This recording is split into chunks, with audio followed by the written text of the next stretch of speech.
Hello and welcome to another of Big Orbit's Cardfight Vanguard weekly updates. My name is James and I'll be going through the new cards that were shown throughout the past 7 days. Now this week we've had a lot of cards dropped on us, the rest of GB Tier 7's been revealed. So because of this I'm going to go through the cards a little bit faster than I usually would, just because there's so many of them and I don't want this video to go on for too long. So, the Kagero GR has finally been announced. Supreme Heavenly Emperor Dragon Defeat Flare Dragon. And I'm very glad to say it's a G-Guardian. When he's placed on the Guardian Circle, you may counterblast one and put 2 Grade 3 Flame Dragons from your drop zone and put them at the bottom of your deck. If you have a Vanguard with Overlord in its card name that is being attacked by another Vanguard, retire all your opponent's rear guards in the back row. So this helps with Dragonic Overlord the Cross and Dragonic Overlord the End's Persona Blasts, because you get your cards back. You need to find a way to shuffle them back in, because otherwise you're not going to see those cards you put away. Also helps with the Legends Dropper Grade 3 Flame Dragon for his plus 15k and triple drive. This is not a target, it just gets rid of the back row, no targeting, so it goes through resist. Resist doesn't matter at this point. So because of this hurts Homura Raider, because you have to put away 3 copies of a card for this, and it's not going to be able to do that, so you could pay the Counterblast 2 at the beginning of the turn, but you're not going to be able to stand up, which means that Counterblast and dropping your triple drive to twin drive would have been a waste. Also it hurts Aquaforce a lot because they have to use multiple attacks, and Sanctuary Guard Regale suddenly becomes a lot weaker on their turn. As it's before the attack has actually gotten through, this means it gets rid of the boost. So if your opponent was boosting, it gets rid of that. So if you've got Gilda Ray and it was being boosted by Doreen the Thruster, which is a popular combo, then Doreen's boost would have just gone away completely, which means Gilda Ray would have gone back down to 36,000 if you gave him no other kind of power. I'm very glad this is a G-Guardian, because as soon as I saw a GR for Overlord, I was worried because Blade Master and you just got the good support, and this might have just overthrown it. But this being a G-Guardian helps that out a lot. And although he is a very good G-Guardian and I would recommend using him, I don't think he's the reason why people would go to Overlord. Sanctuary Guard can help themselves out a bit, unlike with Homura Raider and generally Aquaforce. They can help themselves out by attacking with the rear guard columns first, because this effect only takes effect if your opponent's attacking with their Vanguard. So that sort of evens it out a bit. If you're more to do with restanding in your deck, then you're going to be attacking with your rear guard columns first and then your Vanguard. So those will be a bit safer than things that just run 12 crits and just go in with their Vanguard first. Just like Denial Griffin, this works great against Magia. Dragon Knight Baswit is a new Grade 3 for Kagero as well, with Blaze, and on the Vanguard Circle or Rear Guard Circle he has a Generation Break 1. When he attacks, if your Vanguard is blazing, he gains plus 5,000 power until the end of the battle. So he's a nice strong rear guard attacker, good support for Blade Master. Not much really to say about this guy, but he might be put in a few decks. Something a bit more exciting for Kagero is the return of the Seal Dragons. They have got 2 cards in this set. That might not seem a lot, but they are very good cards. The first one is a Grade 2, Seal Dragon Baraxia. When he's placed on Rear Guard Circle, you may Soul Blast 1 Seal Dragon. If you do, then your opponent may choose a Grade 2 from their hand and put it onto the field. If they don't, then you get to draw a card. This is a very nice setup, but if you don't know, Seal Dragons work well against Grade 2s. They sort of prepare your opponent's field up with Grade 2s and then take advantage of that, getting criticals or power and stuff like that. And it can put a lot of pressure onto your opponent. They don't know what you're going to draw, so they might struggle in choosing which option to take. Though it puts even more pressure on your opponent with a new Grade 1 that they get, and that unit is Seal Dragon Doskin. If you have a Seal Dragon Vanguard and a Grade 2 was placed on your opponent's rear guard circle, you countercharge 1, then choose one of your rear guards and that unit gets plus 2,000 for each of your opponent's Grade 2s. What makes this card even stronger is that it's not once per turn. You can keep on doing this throughout your turn, which usually will nullify the costs of few cards. It can also be used on your opponent's turn, so the more things they bring out, the more you get to countercharge and power up. It's unfortunate that you have to give a rear guard the power, because if you could give the Vanguard the power, then it'd be like Nurse of Broken Heart for Seal Dragons. So as you can imagine, this will work good against Altmile, as he keeps on bringing out the Grade 2s, you keep on gaining power. Keeps your rear guard safe at least, and you get to countercharge, so you can keep on preparing for the next turn during your opponent's turn. Dragon Dancer Marcel is Grade 1 for Kagero. She has Blaze, On the rearguard circle, she has a Generation Break of 1, and when she boosts, if your Vanguard is blazing until the end of that battle, Marcel gains plus 2000 power, and when your unit's attack hits, look at the top 5 cards of your deck, search for a unit with Blaze, and put it into your hand. The great thing about this is the new Perfect Guard Reyes is a Blaze unit, so you can start putting Perfect Guards into your hand. Easy condition to meet, just like the Blaze units. And behind Basuit, this becomes 25k. It being 25k is a bit awkward, but it works against Vanguards that may have 10,000 power, which can still be used. Some people use the old Bladewing Ragey, and some people use Leading Dual Knights alone. A new forerunner for Kagero is Serrated Draco Kid. He has an Act, Generation Break 1, and Counterblast 1, and put him into the Soul to look at the top 5 cards of your deck for a grade 3 with Blaze, and call it to Rearguard Circle. Then if you have a Dragonic Blade Master Vanguard, you can put the newly called unit back into your hand at the end of your turn. 5 seems a little small, considering you can only choose a grade 3 from among them, and if you've got Dragonic Blade Master, then he hasn't got Blaze, so that means there's probably 4 slots in your deck that's taken up, so it will leave usually about 4 other slots for the Blaze grade 3. And the only targets so far are all supporting grade 3s. They have Sutherland, Basuit, and Wyvern Strike Garugi. I think I pronounced that right. So he's probably not going to see much play at the moment. He might see a lot more play once Blaze becomes much bigger, and maybe they'll bring out a new grade 3 version of Blade Master who has got Blaze. So let's hope for that. And lastly for Kagero, Split Burn Dragon. A vanilla critical trigger, but it is a flame dragon, so it can be searched out with Dragonic Overlord the Legend or the new Dragon Dancer Marcel, in case you just want some shield in your hand.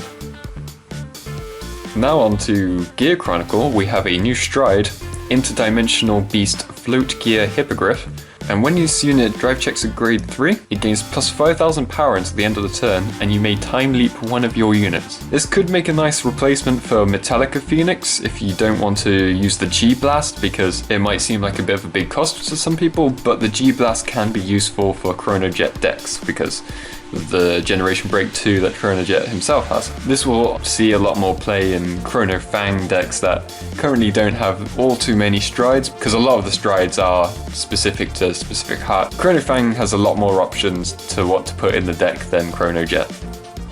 Drain Valve Dragon is a grade 2 for Gear Chronicle, and with a Generation Break 1, when he's placed on the rearguard circle, you may Soul Blast 1 to give one of your units plus 2000 power. Then if Drain Valve Dragon was called from anywhere other than the hand, you get to give him plus 2000 power too. So the Soul could really be used for a lot more important units in the deck, but those ones are usually quite expensive, so I guess Drain Valve could be used more with budget decks. And you can use this every turn if by time leaping a grade 1 into him, so you get to spread 4000 across the field. To accompany him, we have Steam Fighter Atabu, a grade 1 for Gear Chronicle. When this unit is sent to the bind zone from the rearguard circle, you can choose 2 of your units and give them plus 2000 power. So with this, you can time leap into Drain Valve Dragon and then spread 8000 power across the field. Highbrow Steam Wrap Banner is a G Guardian for Gear Chronicle. When she's placed on the Guardian Circle, you may put a grade 1 at the bottom of your deck, and if you do, you can search your deck for a grade 0 and put it onto the rearguard circle, then Rat Banner herself gains plus 10,000 shield. So you can use this combo with lots of grade 0s like Heart Thump Worker to prepare for your next turn if you're using your Chrono Dragon then Chronojet combo.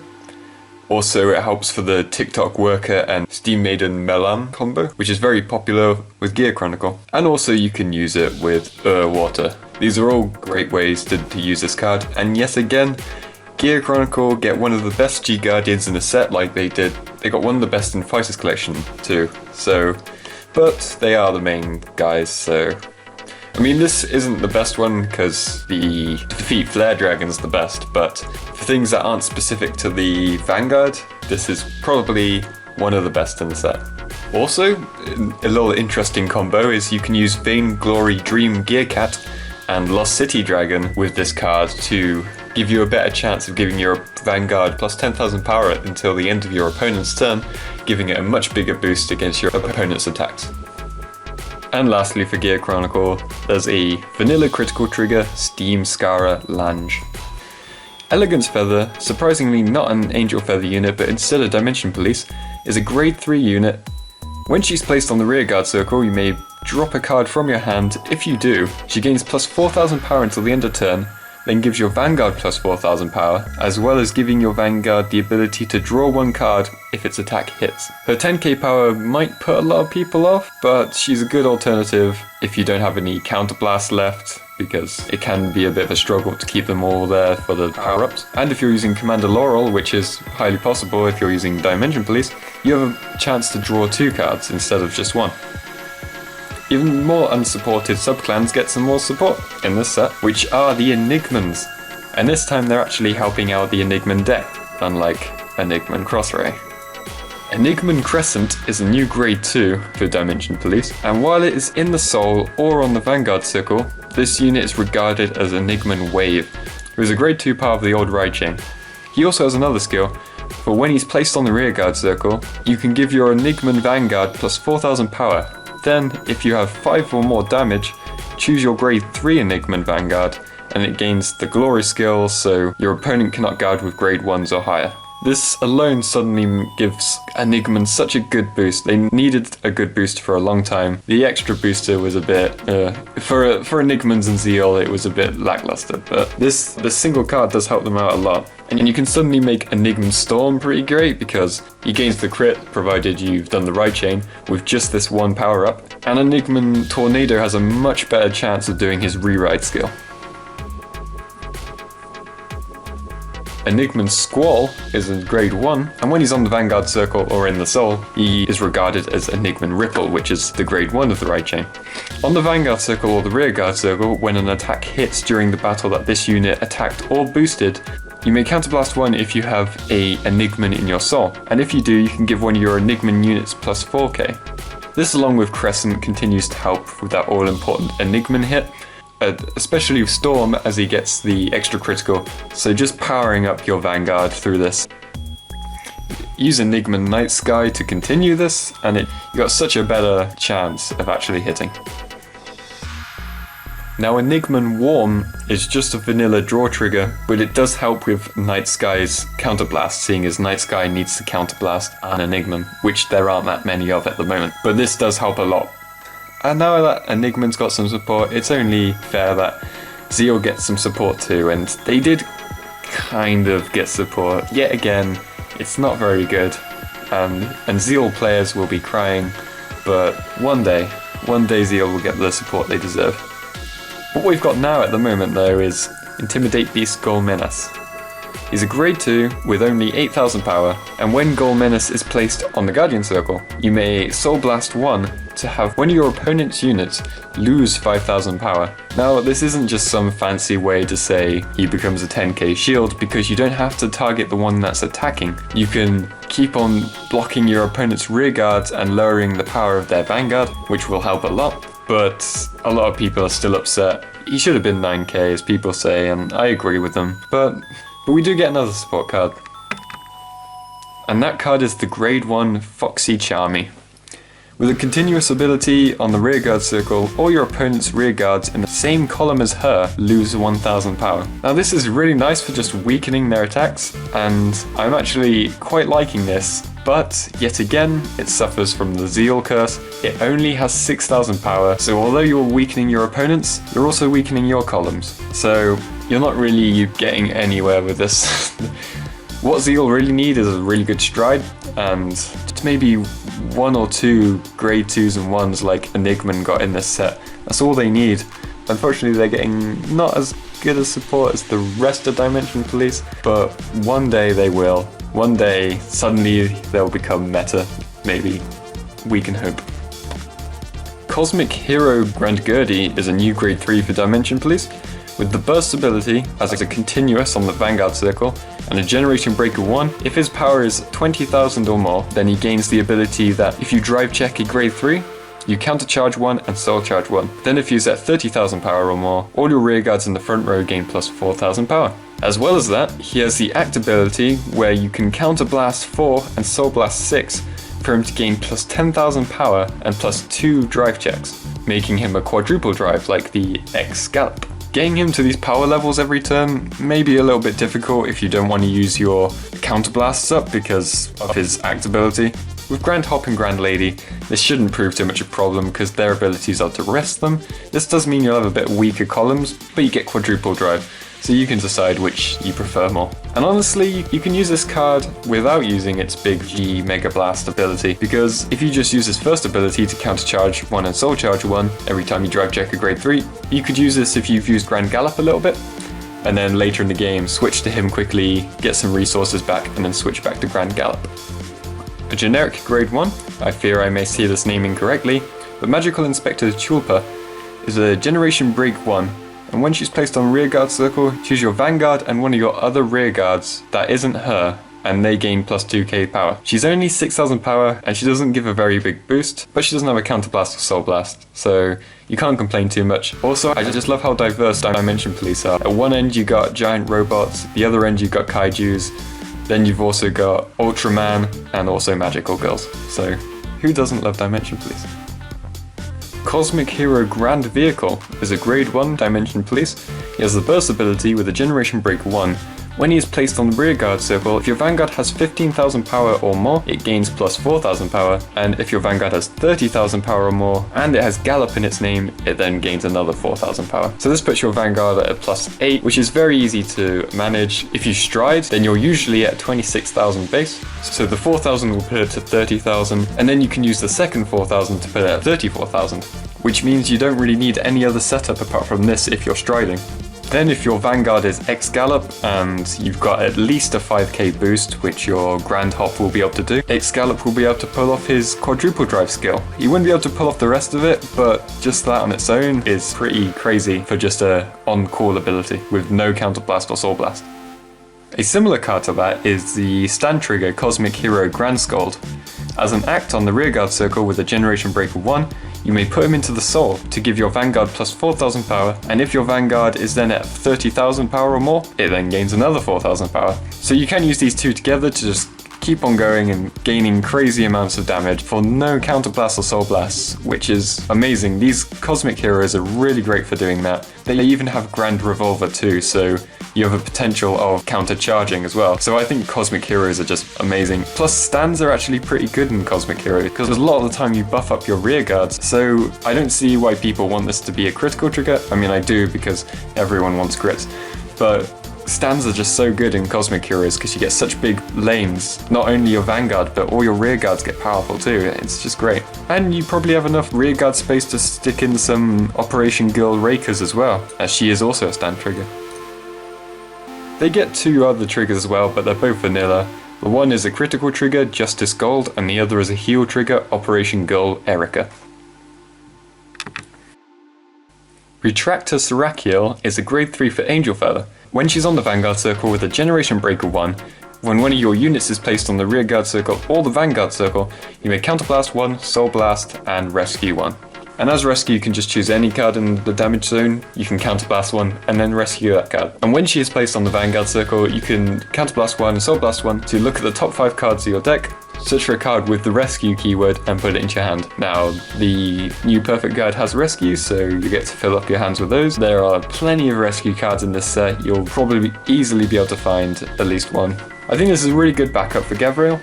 But the main problem is Angel Feather don't have much soul charging. Because this effect works when a unit's placed on the Guardian Circle, it works on your opponent's turn, which means if you have Nurse of Broken Heart, the rescue can make her continuously boost your Vanguard, and you also might get triggers, which just keep on boosting your Vanguard's defense. This is a very defensive unit. I think it's great for just a single R, but there are also plenty of great grade 3s in Angel Feather.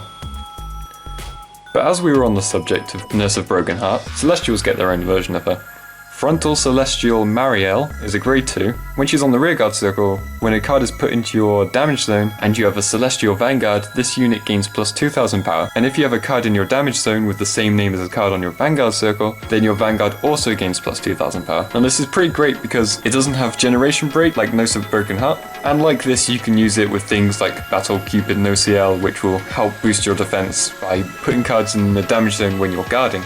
This card is a lot easier to pull off with another great card that Celestial has got. And that card is Celestial Emergency Pegasus, a grade 1 Angel Feather, despite it looking very Star Vader-ish. And when you guard with this card, if you have a Celestial Vanguard, you may search your deck for up to 1 copy of your Vanguard and put it into your damage zone, then heal a card. You don't have to heal a face-up card either, just any card in your damage zone. This is used for a lot of Celestials, like how we saw with Frontal Celestial, but also with a lot of the grade 3s like Solidify Celestial Zerachiel, Accident Celestial Batarail, and Cleanup Celestial Ramiel Reverse. Angel Feather get a new stun trigger too, with Surgery Angel. He has a Generation Break 1, and you put this unit at the bottom of your deck, and at the end of the battle that this unit boosted, you may pay the cost. If you do, shuffle your deck and rescue 1. This means as the damage check is active during a rescue, by putting him back into the deck, you could technically get him back out and stand. So you just stand the unit you just rested to attack. And you can use this ability while boosting a rearguard, so this just keeps on allowing you to get triggers onto your Vanguard, preferably critical triggers. And then you can even replace this guy with Drill Motor Nurse to be your next booster, which means you're not really losing any fields at all. Lastly for Angel Feather, there's Black Bomber Malik, a grade 1. When this unit is placed on the rearguard circle from the damage zone, until the end of the turn, she gets the ability where at the end of the battle that she attacked or boosted, if the attacked unit was a Vanguard, then you may rescue 1. So this doesn't have to hit, you can easily get this card out with Black Shiver Gavrail and Black Slice Harrot. And if you're using the Nociel Stride, Holy Seraph Nociel, you can use this multiple times by putting her into the damage zone and bringing her back out. My favourite of the Dark Irregulars are getting some support in this set as well, which are the Bladewings, which I'm really happy about because they're continuing to look more and more like their own subclan, but I think it's a bit too soon to say that. So the first one is a grade 2, Bladewing Psychus, and when he's placed on rearguard circle, if you have a Bladewing Vanguard, you may soul charge 1. But then he also becomes a version of Dimension Creeper with his Axe skill. While he's in the soul, you may put him into the drop zone and soul charge 2. So because he's got the other ability too, when he comes down to the field you can soul charge 1, it kind of becomes a better Dimension Creeper, but Bladewing specific.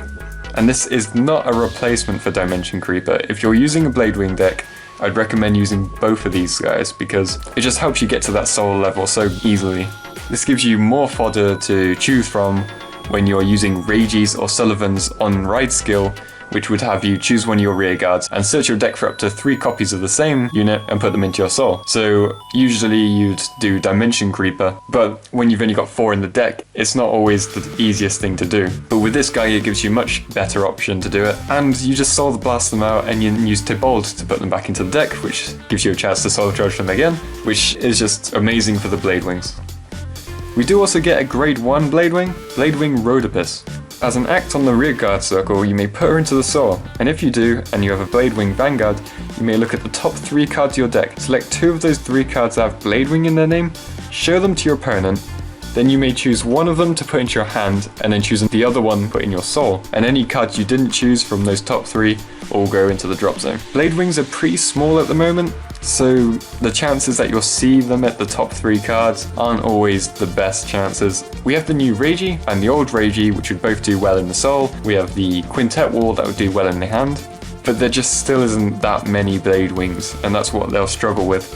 She may be a worthy investment though for in the future. Hasn't got too much use right now. You probably won't be putting her in your deck at the moment, but from what I've heard around, GBTO 8 will also have Dark Irregular support. Now, seeing as this one was quite influenced by the Bladewings, I can imagine that most of the next one will be all Shaharat with just, if any Bladewings, only 1 or 2, but that might be enough, who knows.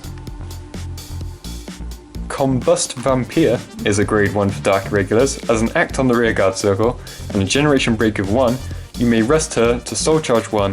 If you have 6 cards in your soul, you can choose one of your other units and give it plus 5,000 power. But Yellow Bolt is quicker because he doesn't have the generation break, but he also doesn't give the power, and then Eccentric Dissector doesn't rest himself but can't be used on the same turn he comes out. So it's a bit of a struggle to choose which one you want. They all work for different decks. For Bladewings, I'd suggest Eccentric Dissector, but maybe for Shaharat, Combust Vampire might be actually a good choice. Because giving the 5,000 to, let's say, Gilderay, make your opponent just cry because he already gains plus 10,000 from his ability. You could use stuff like Doreen the Thruster to gain even more power, and just those added 5000s will just make your opponent struggle so much to defend him. And also, like the Eccentric Dissector and Yellow Bolt, this card is very good for just activating Darkness. And we also get a vanilla stand trigger, Ver Bombar Soldat. Onto Gold Paladin, we have Crimson Lion Beast Howl. When placed on the rearguard circle, you can countercharge 1 and soul charge 1 if you have an Ezel Vanguard.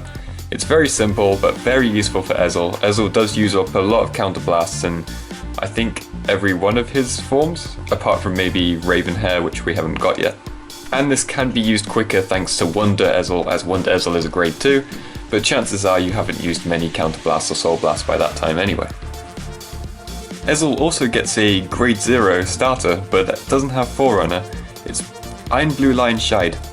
When he's in the soul, you can soul blast one card that doesn't share the same name as him when an Ezel is placed on your Vanguard circle to call Shide to the rearguard circle, then he gains plus 2k until the end of the turn, and you draw a card. Yet again, you can use this earlier than usual with Wonder Ezel, but he doesn't seem overly amazing. He becomes a 7k for one turn and then goes back to being a 5k, and most people have the grade 0 to go back into the soul because they want to replace it with something else. So maybe this would have been better if you could somehow get it back into the soul. But if, on the other hand, if you are going first in the game, your opponent rides grade 1 and then on your turn you can ride grade 2 and soul blast this guy out onto the field, then he becomes 7k and becomes an extra attacker early game. So that's one benefit to this card. A new generic stand trigger for Gold Paladins is Player of the Holy Pipe Harry. Similar to Knight of Thin Sun Marcia, with a continuous Generation Break 1 and Unite, this card gains 3000 power and the auto ability that at the end of the battle that he attacked or boosted, you put him into the soul and you countercharge 1. So this is another great way to get Gurgwit fuel, and it makes superior calling grade 0s less of a problem because sometimes you will only see grade 0s on the top 3 or 2 or 1 cards that you've done. So if you bring this onto the field, at least he becomes a 7k booster or attacker, and then you can put him into the soul afterwards, get some good resources out of it. And I personally think stands are great for the new Gold Paladins. They have a lot of rearguard power thanks to Scourge Point Dragon and the new Gurgwit. So I think with those huge power boosts that those two units give, if you could get some stands in there, that would be great because you get multiple really powerful attacks in, especially seeing as you can use the Gurgwit's ability more than once per turn, so you can increase your rearguards by 10,000, 15,000 each if you really wanted to. And then with the stand it gets another 5,000, so you're just going in for crazy numbers. And we get a Forerunner called Bash Girl. As an act, you can put him into the soul and discard a normal unit from your hand to look at the top card of your deck, choose whether to leave it on the top or put it at the bottom of your deck, then draw a card. If you're at Generation Break 1, you can then give a unit on the field plus 5k. So this card's alright, you can use it early game or late game. Late game you get more benefits from it, but if you really need a grade 3 because you're grade locked or something, this card can help you out with that. He's got a bit of an Oracle Think Tank thing going for him with the checking the top card of the deck. I'm not sure how useful that will actually be, but he's an alright starter. I'd probably recommend Hoel or Rising Lionette instead, because the superior calling is just a bit better, but this thing will help you if you're grade locked. And that's everything for GBT07. I'm sorry if I missed anything, there were a lot of cards shown this week, so there's a possibility that I could have accidentally missed one by accident, but I think I got them all. But the update doesn't end there. Bushiroad decided to give us some more waifus with the Bermuda Triangle set, so I'll be going through them as well. And they got a new stride as well, from G-Clan Booster 3, with Flying Mermaid Frederica.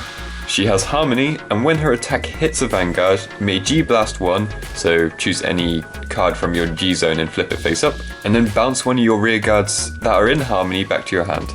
And you may choose a card from your hand and call it to rearguard circle, then choose one of your rearguards, and until the end of the turn, it gets, when this unit is in Harmony and it attacks, it gets plus 5k. This is a slightly bigger cost than Fluffy Ribbon Somni, but she would only give 3k, and the G-Blast isn't too much of a cost because you can then get Loris's Generation Break 2 running. But yeah, ultimately it depends on what deck you're using. If you're using a highly Harmony deck, then I would suggest using this card. If you're perhaps using Riviere or Prism or just one of the older decks, I would probably choose Somni instead. Jump to the Water Surface Amelie is a stand trigger for Bermuda Triangle. She has Harmony and Generation Break 1. If this unit is in Harmony, you can put her into the soul and draw a card and then give a rear guard plus 2000 power. It does help with the soul. Bermuda Triangle do have a lot of soul blasting in their decks, but apart from Dreamer Crook, stands aren't usually used very often in Bermuda Triangle because they bounce so many to the hands, so I'm not sure if this girl will see a lot of play. Most people just use Crook for her rear guard circle ability, but if people are using Crook, they might think, well, if I've already got stands, I may as well try and get stands to work properly in my deck, so I'll put Amelie in my deck as well. But depending on how bounce dependent your deck is, you can choose whether it's worth it or not. Most people run crits and draws instead. A G-Guardian's already been revealed for Bermuda Triangle, Hand in Hand Leona. When she's placed on the Guardian Circle, you can choose a rear guard, bounce it to the hand, and then choose one card from your hand and put it onto the Guardian Circle. If that card has the same name as the card that was bounced, then it gains plus 5k. This one's pretty strong, it can get to pretty high numbers. Also, if you don't want to use a trigger to get to the highest amount, you can always use Secret Smile Pumo, who gains plus 5000 shield when she's placed and you put a card from your hand onto the field, so then that gives her plus 10k in total. And there's also a promo that's announced for monthly Bushiroad. We're not sure when it's coming out in English, but it'll probably be a box topper or something. This card is Invite Raw Inlay. She's a grade 2, and she has the Harmony ability, as well as the Act ability on the rearguard circle, where you can counterblast 1 and choose one of your open rearguard circles and move Inlay to that circle. If you do, that she then gains plus 1k, making her a 10k attacker, nothing overly special. This does keep columns in Harmony. If you're struggling to get certain columns in Harmony, just counterblast 1, move her to that circle, then they both go in Harmony, and do it again on the other circles. You can just move her around and sort out your field if you need to. But this does use up counterblasts, so you can decide where it's worth it or not. Maybe you could just run 1 or 2 of this card just as a sort of backup to keep your columns going. And that is everything for this week. Feel free to leave a comment on what you think about these cards, whether you like them or you dislike them, and also what kind of cards you'd like to see in the future, what clan sub-clans you'd like to see support for. It'd be interesting to read. I know I went through some of them quite fast, so if you have any questions about the rulings, feel free to leave a comment about that. I'll try and answer them as best as I can. But make sure to check out next week's video. It'll probably be a lot shorter than this one because we finally got GB Tier 7 out of the way. But until then, I'll see you next week. Bye.